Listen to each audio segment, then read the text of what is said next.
अपनी जिंदगी को अगर हम सच में नापना चाहते हैं तो हमारी पूरी जिंदगी दिनों में नापी जाती है। और ये बिल्कुल सच कहा गया है कि जिसने अपने दिनों को संभाल लिया उसने अपने पूरे जीवन को संभाल लिया।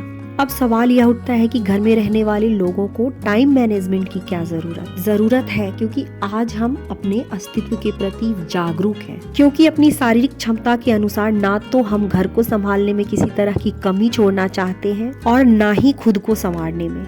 आज की अपनी इस वीडियो में हम और आप दोनों मिलकर बात करने वाले हैं कि कैसे अपने सभी कामों को करते हुए खुद के लिए भी थोड़ा सा वक्त निकाला जाए। आज दिन है सैटरडे और डेट है 13 जनवरी। यहाँ पर धनिया और पालक तोड़ने आई हूँ क्योंकि आज मैं लंच में बनाने वाली हूँ अपनी फेवरेट दाल पालक और धनिया की चटनी। दाल पालक मैं जब भी बनाती हूँ मुझे मेरे बचपन की याद आती है। मैं और दीदी जब स्कूल से आते थे मम्मी एक साथ दाल चावल सब्जी सब कुछ गर्म करके हमें खिलाती थी और वही खाना हम कितनी खुशी से खाया करते थे। सच में माँ के हाथों में जादू होता है।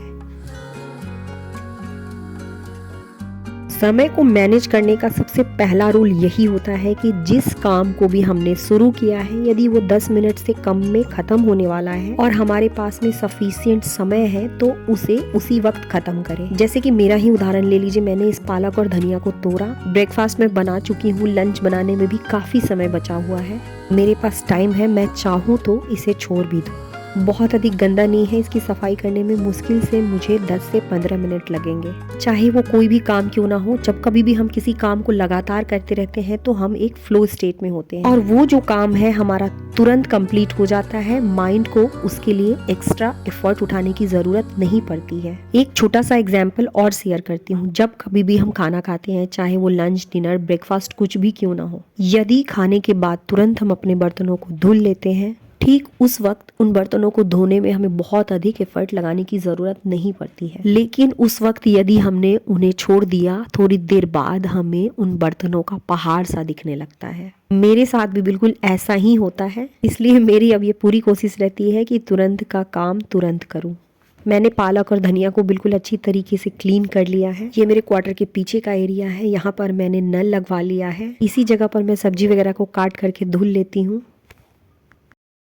इसे धुलने के बाद अब हम चलते हैं अपने घर के अंदर। इसके बाद मेरा सबसे पहला काम है तनिष्क को पढ़ाना। हम में से हर किसी की बॉडी कैपेसिटी बिल्कुल अलग अलग होती है। कोई बहुत अधिक काम कर पाता है तो कोई थोड़ा कम, लेकिन हर किसी के जीवन में कुछ न कुछ ऐसी चीजें होती हैं, कुछ ऐसे काम जरूर होते हैं जिन्हें उन्हें हर हाल में करना है और वो काम उन्हें लॉन्ग टर्म में फायदा पहुंचाता है, उन्हें प्रोडक्टिव बनाता है। तनिष्क को हिंदी की मात्रा पहचानने में पहले थोड़ी सी प्रॉब्लम होती थी। मात्रा ज्ञान के लिए मैंने ये एक वर्कशीट बनाती थी। इसके बाद वो बहुत ही आसानी से हिंदी पढ़ पाता है। आगे इसे शेयर कर दूंगी। यदि किसी के पास बच्चे हैं और हिंदी नहीं पढ़ पाता है तो उसके लिए काफी हेल्पफुल होगा। मेरी प्रायोरिटी तनिष्क की पढ़ाई है, मेरी रेगुलर एक्सरसाइज है, क्योंकि एक्सरसाइज करने के बाद मेरी कैपेसिटी बढ़ जाती है। मेरे पास जो भी काम है मैं उसे बहुत अच्छी तरीके से कर पाती हूँ। अच्छा खाना, रेगुलर एक्सरसाइज हमेशा हमारी प्रोडक्टिविटी को बढ़ाता है। प्रोडक्टिविटी बढ़ने का मतलब ही है कि हमारे काम करने की क्षमता बढ़ जाती है और समय खुद व खुद मैनेज हो जाता है। कभी कभी मल्टीटास्किंग भी हमारे समय की बचत कर देता है। तनिष्क को पढ़ाते पढ़ाते मैंने चावल और दाल में पानी डाल दिया ताकि अच्छी तरीके से फूल जाए। टीवी देखते वक्त, फोन पर किसी से बात करते वक्त अपने छोटे मोटे कामों को किया जा सकता है, जिससे हमारी समय की भी बचत हो जाती है। इसी दाल में पालक डालना है, इसलिए मैंने इसे पहले से ही फूलने के लिए रख दिया है। बाहर तनिष्क हिंदी की बुक को रीड कर रहा है। चटनी के लिए मैं टमाटर, लहसुन और मिर्ची को पकने के लिए डाल देती हूँ। बीच बीच में आकर इसे पलट दूँ। तब तक मैं आपको वर्कशीट दिखाती हूँ।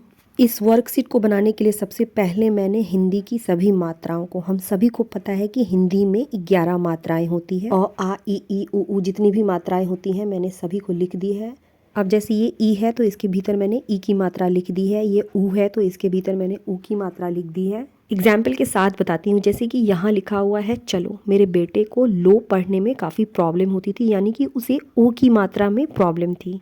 ल को मैं कवर कर देती थी और मैं उसे बोलती थी कि इस तरह की मात्रा बिल्कुल ऐसा लिखा हुआ ढूंढो।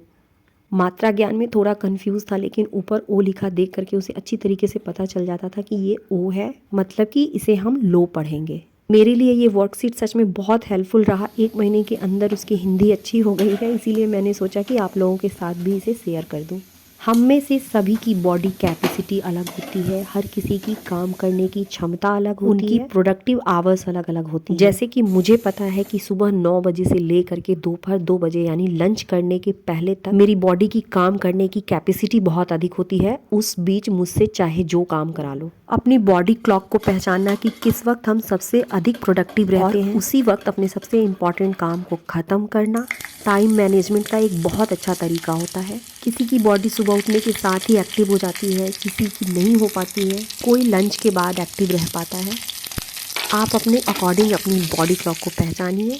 ये बन चुकी है मेरी फेवरेट पालक दाल। एक मसाले वाली भी बनती है, यहाँ पर मैंने बिल्कुल सादी वाली बनाई है। लंच का टाइम है, चावल मेरा बन चुका है, मैंने आलू और गोभी की भुजिया बनाई है। हस्बैंड आ चुके हैं, उन्हीं का लंच निकाल रही हूँ। और सच में आज का लंच मुझे बहुत टेस्टी लगा।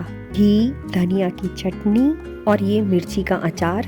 किसी को भी जब मैं खाना खिलाती हूँ तो उसे बहुत ही प्यार से निकालती हूँ, और कहा भी जाता है कि किसी के दिल तक पहुँचने का रास्ता भोजन से होकर गुजरता है। हमारा सबसे अधिक समय फ़ोन पर बीतता है। अब ये पॉसिबल भी नहीं है कि हम अपनों से बात भी ना करें। टाइम को मैनेज करने का, टाइम को सेव करने का एक ये तरीका मुझे बहुत अच्छा लगा। तरीके से हम ब्लूटूथ को यूज़ करके किसी से बातें करते हुए भी हम अपने काम को कर सकते हैं। इससे हमारा समय और काम दोनों मैनेज रहेगा। चाहे वो हमारा काम हो या हमारी कोई विश, किसी चीज़ को लिखना एक बेहद पावरफुल चीज़ है। और ये कहा भी जाता है कि जिन चीज़ों को हम लिख देते हैं उनके पूरा होने की चांसेस 80 to 90% अधिक बढ़ जाती है। हम में से हर किसी के पास अपनी एक टू डू लिस्ट होनी चाहिए। हमें यह पता होनी चाहिए कि हमें कौन सा काम कब करना है। आज की मेरी टू डू लिस्ट में इम्पॉर्टेंट कामों में से यह भी एक इम्पॉर्टेंट काम है। गुड़ और तिल की लड्डू बनानी है मुझे, क्योंकि कल ही मकर संक्रांति है। लंच करने के बाद मैंने थोड़ी देर रेस्ट किया। 3:30 बजे से अब इसे बनाना शुरू कर रही हूँ। वीडियो को ख़त्म करने से पहले आप सबको मकर संक्रांति की ढेर सारी शुभकामनाएं। और यदि मेरी वीडियो पसंद आई हो तो इसे लाइक ज़रूर कर दीजिएगा। अब हमारी मुलाकात होगी मेरे अगले वीडियो में।